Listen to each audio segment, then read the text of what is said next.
on Sunday from 12 to 6 for the voters of Baltimore City for early voting. And of course, our general election will be November the 6th. Polls will open at 7 a.m. and open until 8 p.m. We are looking for all of the citizens of Baltimore. If you're not registered, we are also launching today Operation Know Where I Vote.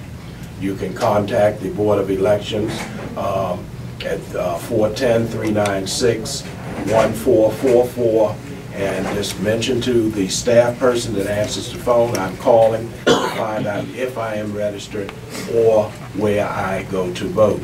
That information will be disseminated today in a press release, as well as other information about what the Board of Elections is doing to prepare for our election.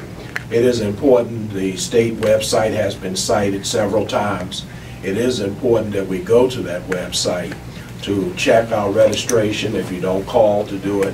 And of course, we have to remember that there are quite a few of our citizens in the city that don't have access to computers. So we have given them another venue to utilize to do that and to check to make sure that they are registered to vote and where they go. Now, of course, the Attorney General asked me one question: why is it that we have people that still ask for ID in Maryland?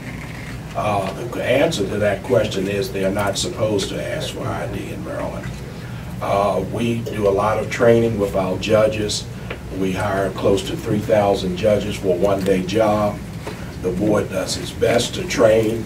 But of course, when we deal with folk that we really don't know their abilities and skills, it is a lot harder to try to get over to some people what the rules are. But I say to citizens that have that issue, what you need to do is ask for the chief judge at that location and ask that they call my office directly. We have, over the years, weeded out quite a few judges that I have found don't represent my office or the citizens of Baltimore City. And we will be continuing to do that. If you're out there and you see issues, I say to you, you email me, you call me, and some of the folk in here will tell you I will be on it in a minute. This represents me as well as my office. So I just encourage everyone to take this opportunity, come out and vote. And before you leave, I do have information, flyers, and maps. The early voting sites we have, Public Safety Center on Northern Parkway, Evanston High School, the rear of that building. We have Maritime School, which used to be the old Heron Run School at Sinclair and Moravia. We also have St. Bridget's Parish down on East Street, as well as, what am I forgetting? Oh, the League on Cold Spring Lane. We are doing site surveys. I have 2 more today to go and make sure that our early voting sites are safe and secure. We are doing surveys now to make sure that there can be no access gained to those facilities, that they are safe and secure. So we are ready for you. We are looking for you. Come out and exercise your right to vote. Thank you so much. Thank you. Last but not least, I want Reverend Al Hathaway to come and just talk very briefly about, you know, our churches play such a significant role in making sure people get out to vote. If you notice, if you look at the efforts in many states, they had efforts where people were going out to vote on Sundays, and then they tried to restrict those Sundays that folks were voting. And so our clergy play a very, very significant role and always have. So on behalf of the clergy, would you? Yes, thank you, Congressman.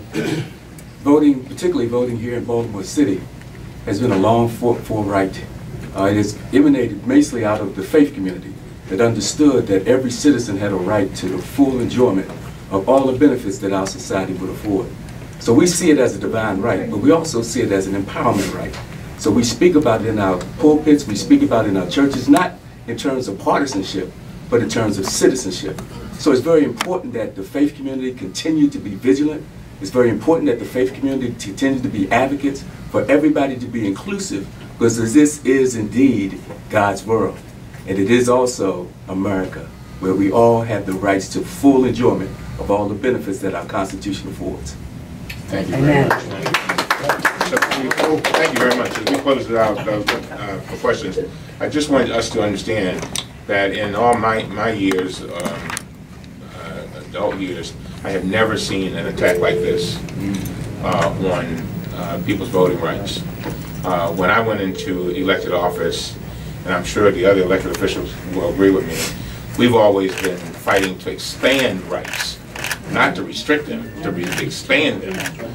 And here we are going backwards. And as I was standing here listening to Reverend Hathaway, I couldn't help but think, you know, in 1868, my great-great-great-grandfather, Scipio Raines, one of the first things he did was register to vote in 1868. And now, 140-some years later, we're fighting over that same right that he had back in 1868.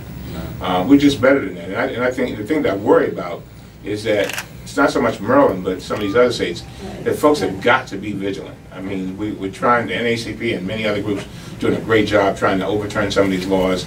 But one of the things that we're doing on the national level with the Black Caucus is doing exactly what our representative from the NAACP said, making sure people are getting registered. So no matter what, they get the ID, they try to do whatever is necessary to be able to vote, because this is indeed a critical election.